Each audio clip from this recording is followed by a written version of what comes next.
The video game industry is not in a good place, and even though companies are making record high profits, we're also seeing record high layoffs and extremely long development cycles for games. But recently, a principal artist at major studios like Naughty Dog, Rocksteady, and Respawn came out and talked about his frustration at trying to get his designs for beautiful female characters approved at AAA studios, even though he is someone who has previously perpetuated issues within the industry.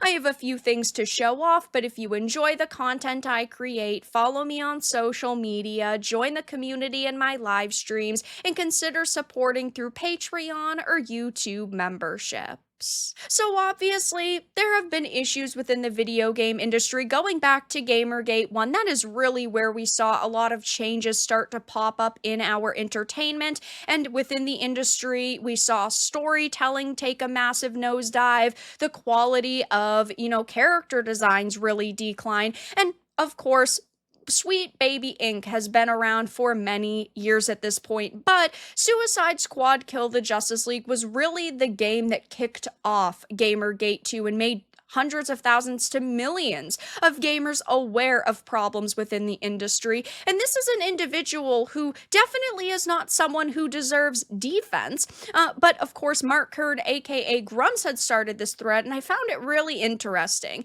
It says, yesterday, a principal artist or a lead previously at major studios like Naughty Dog, Rocksteady, and Respawn talked about his frustration at trying to get his designs for beautiful female characters approved at AAA studios. Every time he every time he pitched them, every time he brought it up at meetings, he was ignored. So this was the tweet thread that this individual made. Now, his name is Del Walker. We'll get into that in just a second. It says, I'm not talking about mild changes. I'm talking about the pose, aura, style, softness, age, flair. I hate giving Gamergate men fuel, but it's very difficult to pitch beautiful or vain black women in video games without them coming back looking like grocery store aunties. There is room for both. And for clarity, this is just an example to convey the point. Now, this is my whole entire problem with this. Del Walker here had worked on The Last of Us Part 2.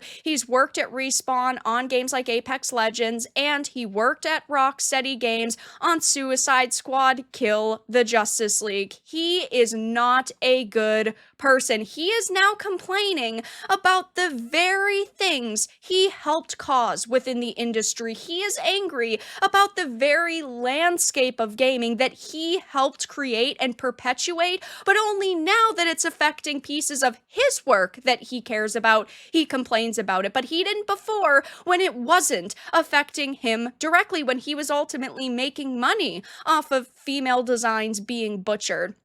I actually recently, not that long ago, had to talk about him because, of course, Silent Hill 2. He had said, as a game dev, I'm here to tell you these situations arise when there are too many men on a team. They overcorrect for the hypersexuality of the 90s, and there's no women in the room to say, relax. Some women like dressing in leopard print and crop tops.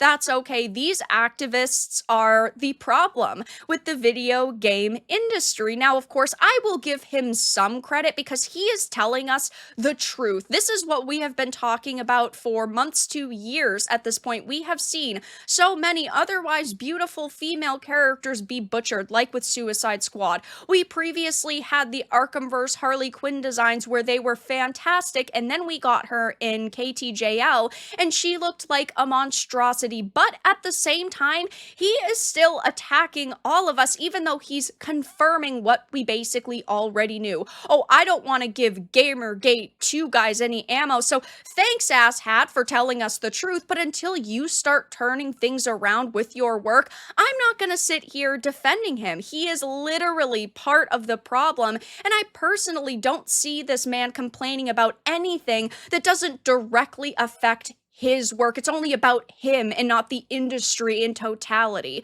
While character designs are being destroyed and DEI narratives are being pushed, the only thing he cares about is his work, which, yes, of course, he should stand up for his creations and his designs, and he should care about the projects that he is helping make, but at the same time, He's not trying to call out other situations within the industry that are very similar. He's generally saying it's okay to desexualize women who happen to be in some games like Maria or Angela in Silent Hill 2. It's okay to desexualize them because they're white women. As you can see here, he's specifically talking about black women that he has designed. So even this post has a narrative behind it that he wants to push, that, oh, it's of course being targeted towards black female characters, which definitely is happening, but it's not just black female characters, it's all female characters. But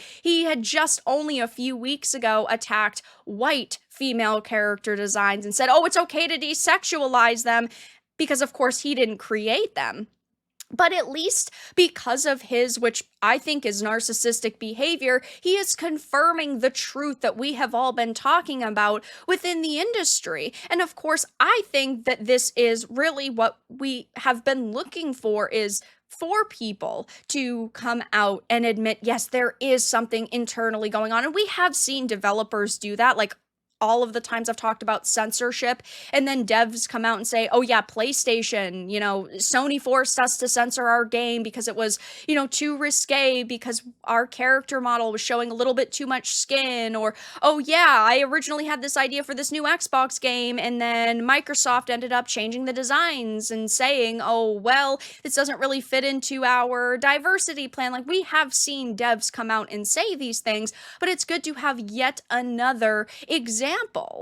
Now, of course, after Mark Kern's thread has blown up quite a bit, it will be interesting to see how Dell actually responds to the situation. I'd say I'd keep an eye on his social media, but I'm blocked. I've been blocked by him for a very long time because, of course, I don't push his personal brand of activism. And, of course, a lot of people are calling him out, saying that he's just a generally terrible person. But at the same time, something is bad when a dude that whines about Gamergate and puts certain flags in his bio and puts pride in BLM is saying, oh, hey, you guys were right this whole time.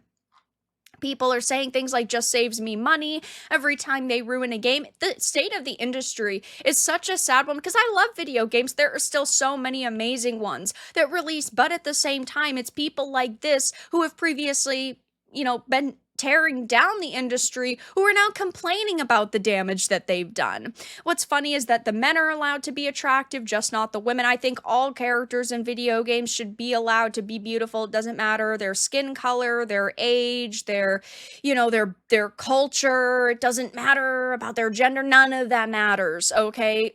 Female, male, black, white, it should not matter. They should all be beautiful if that was the developer's original intention. Plain and simple. Things should not be toned down because of DEI. Things should not be censored because they're a little bit too risky. Nothing like that should happen. It's been a while since I've actually seen a beautiful black woman in a video game. He's apparently unhappy that you specifically are citing him on this, so I suspect this still won't move towards action on the issue. I mean, I don't think this tweet thread by Dell is going to magically spark change within the industry, but it is, of course, fascinating to see somebody who has perpetuated issues in the industry now say, oh, by the way, this is a pretty big freaking problem that's going on, even if, of course, he is still attacking us by saying, of course, he doesn't want to give Gamergate men any fuel.